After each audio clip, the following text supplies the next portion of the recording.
we will now move into non-constant forces. Okay?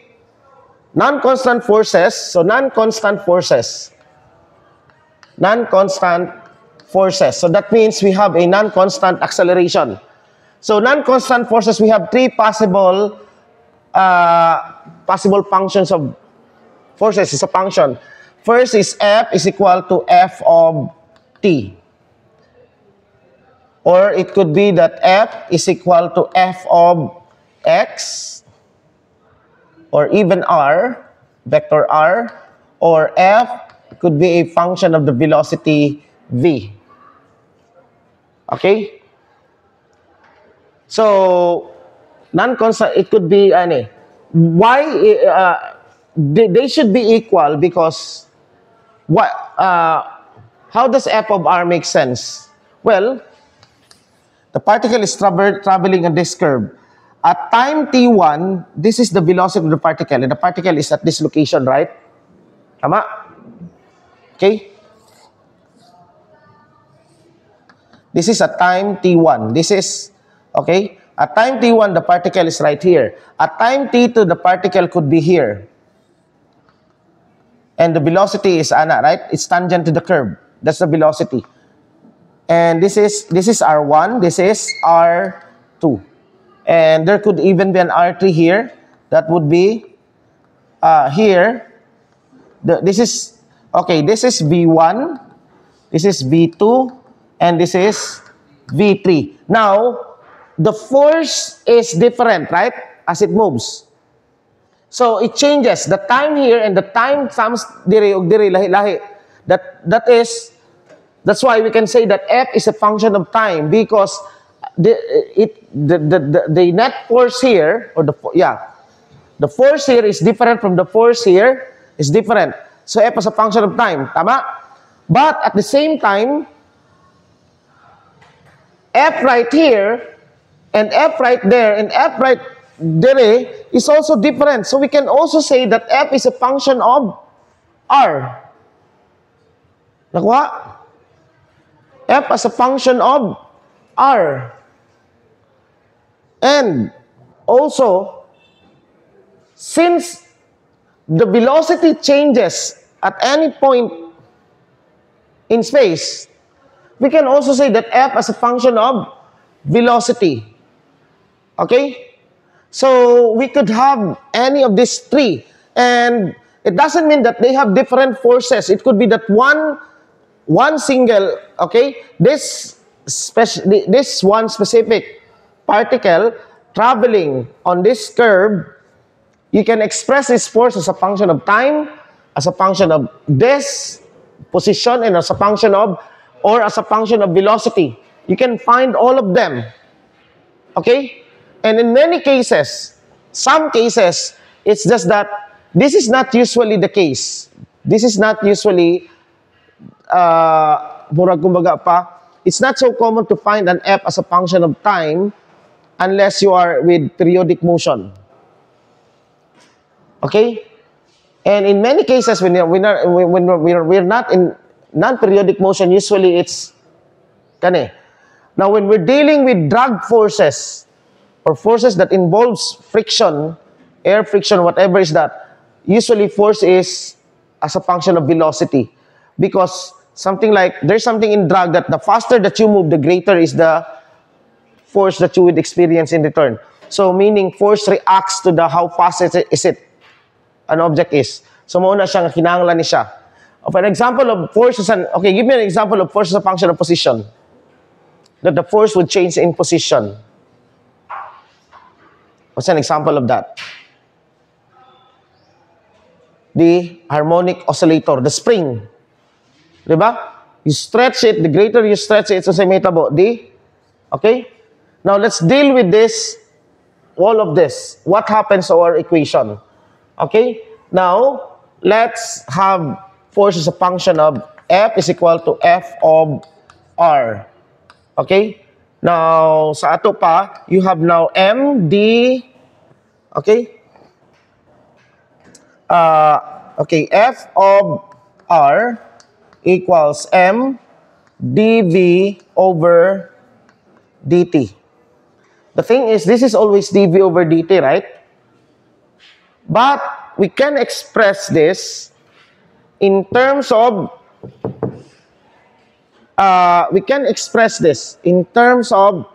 diba, if v is a function of time, but we can have v is a function of time means that it could be that v is a function of x, but then x is a function of time, right?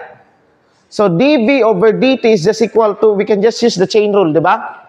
So this is now m dv over, okay, here, dv over dx, pero it's not formal to define this over dx.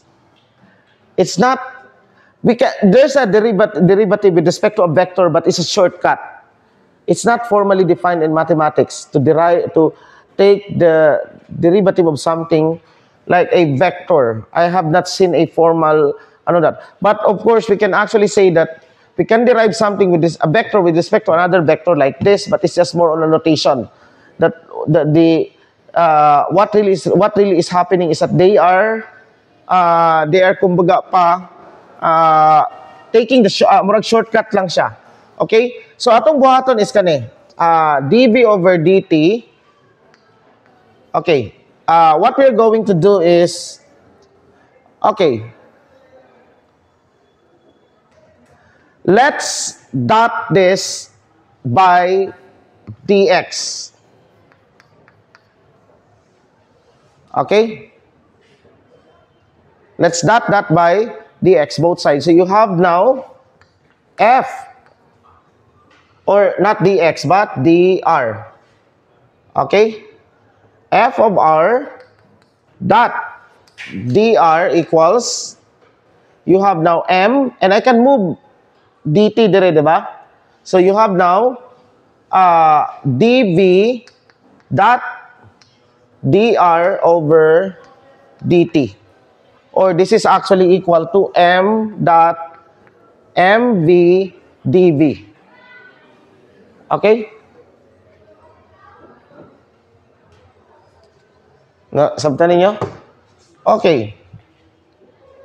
Now, you can actually show, okay, because when we integrate this one, okay, okay, we have, since the dot product is commutative, okay, we have this equation, f dot dr equals m v integral of v dot dv. But what is v dot dv? Let's calculate v dot dv. Okay, because we don't know what dv is. V dot dv. What is v dot dv? Okay, let's calculate this one first. So v dot dv is just integral of, first, what is dv? dv is, what is v? This is v1, vx I plus vy j plus vz k. That, what is dv? This is dx, dvxi plus dvxj plus dvxk. Right? Sorry, dvy, dvz. Now, this means that this is equal to integral of vx dx plus vy dy plus vz dz. And when you integrate it, okay, you get now a, from initial velocity to final velocity, okay, that is now, what do you get? This is 1/2 vx squared plus vy squared plus vz squared. right? And this is just equal to 1/2 V dot V, right? 1/2 V dot V. Or just, we can just call this as 1/2 V squared. Okay? So, mauna siya, no? 1/2 V squared. I'll erase this now. So, this means that this is equal to M 1/2 M V squared. Evaluated from, this is 1/2 M times V squared minus V naught squared. Okay? Now, we have F dot dr. Let's make sense of this. This is F dot dr. This is a line integral. And I already discussed to you, I already interpreted this to you. F dot dr, right? F dot dr. So, ganito, if you have now you have an R, you have a curve, and you have a vector field F. We are now integrating over vector fields. F here is a vector field. Okay? So we are integrating over a vector field. This is the path of the particle. At any point, you have a tangent vector. That tangent vector is dr. At this point, the force could be this way. Okay? At this point right here, the force may be, this is F right here, and dr is still tangent. That is dr. F dot dr is the projection of this onto every dr. In fact, if F is the force, F dot dr is actually a measure of force Newton times distance. This is actually what we call, we will define now this one as the work done. Okay, this is now the work done by a force. Now, the work done by a force, if you did, in fact, it's actually what we call something like the amount of energy that you gain or you use in order to traverse a curve. Some curve, you would need to spend energy. Some curve, you can accept energy. Energy is being put onto you. Like rolling into a hill. You don't do anything, but you gain speed. Which one? Your energy is being added to you, right? Nagligid-ligid ka diha, but you don't exert any effort. What's doing the effort? That's the earth. Okay? So, F dot dr, this is now a work done. Now, let's divide this force into two types of force. That's this integral F dot dr plus F prime dot dr. Let's divide these two vector fields into two types of, this vector field into two types of vector field. Pag ano daw mo attendance ron kay mora ni ipa-quiz unya. Attendance. Okay? So, this vector field F, we divide it into two. F and F prime. So here we have, okay, let's just call this F naught, F0, and that. So F0 plus F prime, or F prime, is just F.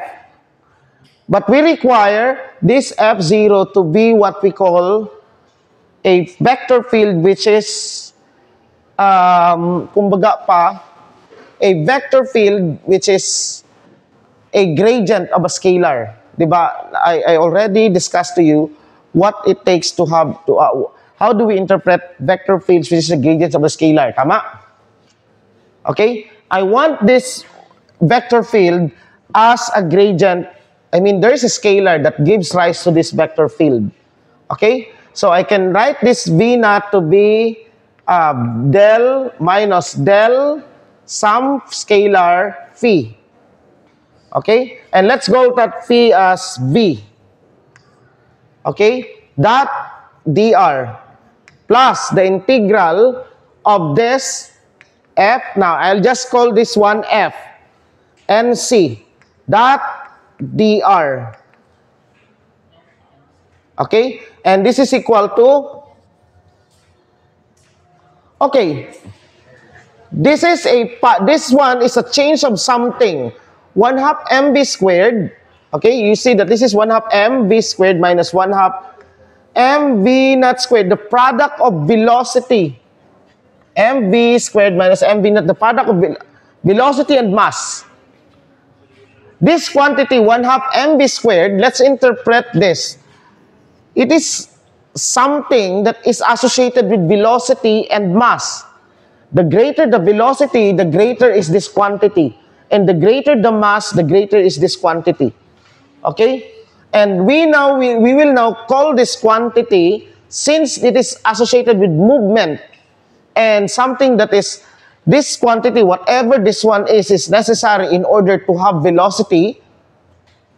It's like something that is, whenever there's velocity, when there's velocity, there is that. And whenever that is, the more massive, the greater is that. Then we will call it an energy. Then this energy, since it's moving, is kinetic energy. So this is now delta KE. Okay? Now, remember again of the vector, nga giano na ko sa inyo ha. Di ba? df can be written as del f dot dr. Tama? df can be written as del f dot dr, the gradient of f dot dr. Okay, I discussed this to you in our during when we discuss vectors, right? So that means that this one is just negative integral of dv. And this v, okay, plus, okay, f nc dot dr equals delta ke. Now this one is what we call a force, a work done of a certain force. And this is also a work done of another type of force. There are two forces here. A force that is from a gradient of a scalar, and the force that is not a gradient of a scalar. What is so special about being a gradient of a scalar?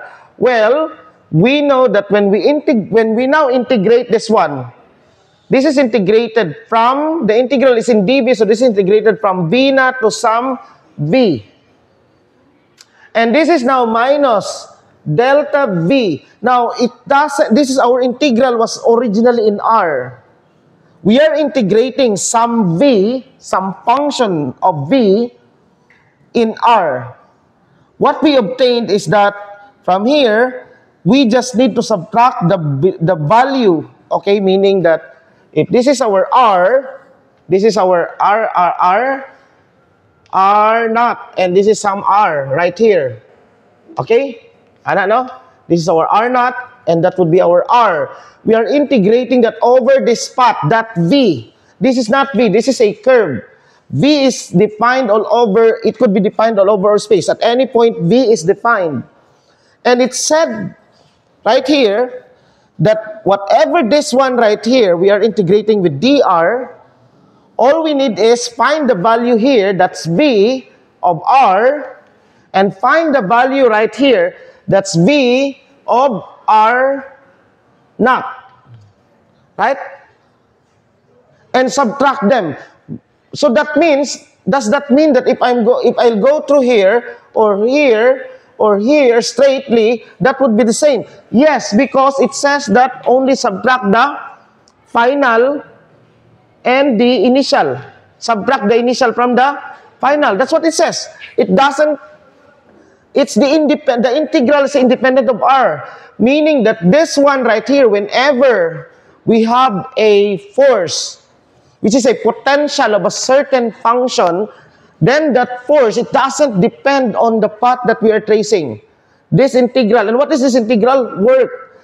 The work done by this force right here, this force field, this force field, which is this force field now is a gradient of a scalar, doesn't depend on the path.